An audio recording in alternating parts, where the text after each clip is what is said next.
આજે લાભ પાંચમ છે એટલે વેપારીઓ લાભમથી લાભો કરે છે.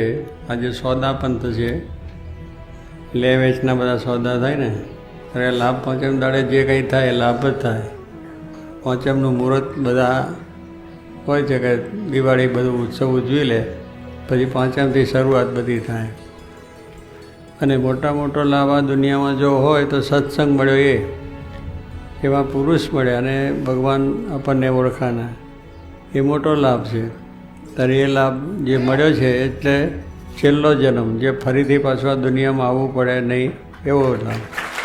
તો આપણે પેલો વિશ્વાસ જોઈએ, શાસ્ત્રોમાં જોઈએ, મોટા પુરુષમાં જોઈએ તો આપણું બધું કામ થઈ જાય. વચનમાં વિશ્વાસ રાખે ભજનમાં ભળી, વચનમાં વિશ્વાસ રાખે પૂર્વ કેરા પાપ તારા તો જાશે બળી, પૂર્વ કેરા પાપ તારા તો જાશે બળી, ભજી લે ભગવાન સાચા સંતને મળી.